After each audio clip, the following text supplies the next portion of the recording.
Good afternoon, evening. So, hope you all had some sessions on this contract negotiations. You'll be going through this once you're done with the fellowship. And what are the options you have? Some of you may stay in the same fellowship program, maybe absorbed in the same setting where you're teaching now or training now. Or you may be going out into a teaching facility or non-teaching facilities, hospital employed, or into private practice employment.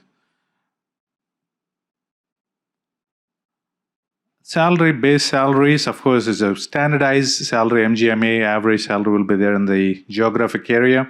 If you want to stay in New York City, you're probably 50% of the MGA average salary. But if you want to go to remote areas where like Alaska or Hawaii, you'll probably pay 200% more than what the general practitioners make here in New York City. So it depends on the area you're going to, geographic area, state, or demand supply situation you're going to. Salaries are standard. That's not big of a negotiating factor there. But the other things are there. When everything goes fine, you just need a handshake deal. That's the best thing you can have. But the way the contracts are meant to when things don't go well. So it keeps everything in straight, what you're involved, what you're committed for, and what the employer is committing you for. So the first thing to do is if you like the position, like the geographic area, you and your spouse like the area, where you want to settle and raise your family, that's when you need to, the next letter is to sign the letter of intent with the employer, and then you go to the next level of negotiations when they release all the contracts details. The smaller, shorter the contract, the better it is. The bigger it gets, pages, 30, 40 pages, it gets more complex. Always review the local state attorneys, not from New York City. You're negotiating somebody contract in Florida or in Alaska. It's best to know the local rules and regulations of the attorneys have in mind, because state rules are different for each different geographic area. So of course, some of the hospital employment in teaching institution or non-teaching institution have a bonus base salary, plus you have productivity based on the metrics and RVU productivity. And also some of it you can negotiate about the vacation time, frequency of calls, support for research, some of them provide you for free, and also to have mid-level support. And also something you want to negotiate is if you're intending to do some other work outside of your job, like teaching outside or giving talk engagements or consulting fees, whether you can keep it separate from the actual employer. And also get credit for the leadership roles. For example, I'll give you an example of Dr. Krishnan here. So he'll get some of the credits for becoming a leader in the community, to engage in expanding the practice, expanding and improving the referral base. So if you have a RVU credit level of salaries, you can always negotiate that to deal. You're spending more time in giving the talks, giving the promotions of your practice or your hospital to grow. That's a long-term goal for them, gain for them, and for you as well. So you're always negotiating in that leadership position to get you some credit to it. So what are the exit plans also? Something doesn't work out well.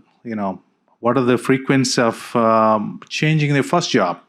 It's very high, almost 60 to 70% chance that you may change your first job.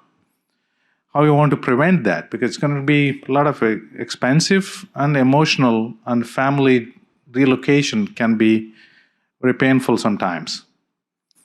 So what are the things that will make you to move is the restricted covenants. So they restrict you to certain mileage of your practice, and also the termination condition, with cause, without cause, you can always negotiate the contracts.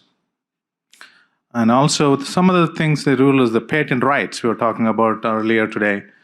If you have already something in the works, or you're not utilizing the time from your employer's time, you can always request them to exclude it from your contracts. Plus, if it's not related to your specialty, it's nothing to do with the vascular disease. You're inventing. One of my friend had a flossing device, tooth flossing device invented. So it's nothing to do with your specialty. You can add a clause to it to exclude those things. Something you may come across, some ideas, maybe a pencil sharpener, something like that. Simple devices.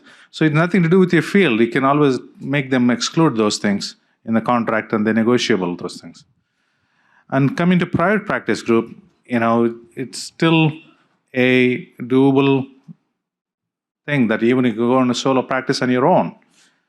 So it's not a bad thing to go on a solo practice.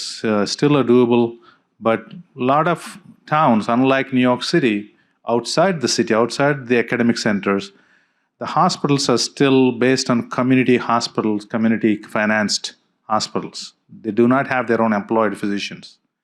Large majority of them in the rural areas or small towns where you can still have your own practice set up and develop on your own practice. So you don't have to deal with these contracts at all. Other thing to do. So if at all you go into a group practice, you're joining a private practice, try to do with a larger group. What is a larger group? 5 to 6 partners or more, bigger, are easier to accommodate your growth and also to share your calls with you and as well as the revenues. So what are the certain things you need to understand is that once you go into the private practice with the group, you need to be ready to do some of the non-invasive work, non-invasive calls shared with them as well in the hospital, local areas, local hospital practice. So these are some of the things. How many of you know about tail insurance? Can you raise your hands? You know what's the tail insurance? So very important to know. It can be very expensive affair. Especially if you change the state. If you remain the same geographic area, same malpractice insurance company, you may not be bad.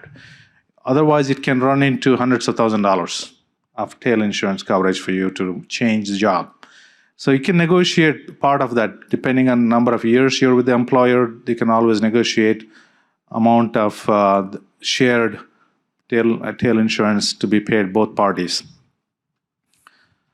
And of course, the bonus, moving allowances, all can be, sign-on bonus can be added. Of course, student loan forgiveness, if you go into smaller towns, if you have a lot of loans, you can, loan forgiveness may be there in that area. Again, the most common problem comes in the private practice is when it times to become partnership. If your senior partners are not happy with you, your performance, of course, you're not going to be happy to give you the partnership with you. So it's always a two-way of business or practice here with you. So typically takes 2 to 3 years to ramp up your practice and have a steady rate of revenues to support your overheads, and how you can manage to help your partners, senior partners, to build more better practice there, and how you can add more of your skill set to the practice to improve. Of course, the buy-in calculations, the ahead of time, you can have an idea how they calculate the buy-in, how much you need to buy in. So typically, they are calculated by the CPAs about how much they have depreciated the value of the practice, equipment and all that. It's a standard formula they can give you. And if it is straightforward, they'll be able to share with you ahead of time. Because you don't want to deal with this 3 years into the area already being there. You want to know ahead of time. So it's an important question to ask, and how they calculate or what you're getting into there. If somebody is not giving you a straight answer for this, it's not a safe place to be. Yeah. So that's where the 90% of the problems come in, where you have to leave the job and looking for another place, is when you become partner in the private practice.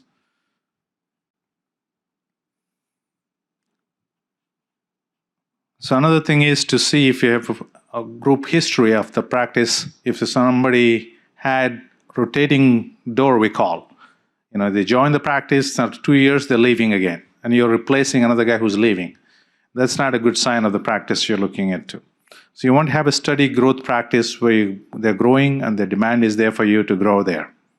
You're not replacing somebody that was they just joined a few years ago. Just don't look at the salary alone. If somebody is paying you unusually higher salary, there's always a catch to it, something negative about it. So you need to just know details. A lot of the big groups, stable groups, offer you a standard salary and they give you more incentive bonuses depending on your performance or productivity. So look at for the long-term bonus structure and gain with the partnership on a long term. Any questions? I'm still available here. Dr. Guja is an expert in that too, so he'll be able to help you guys to have any talks about it. Thank you again.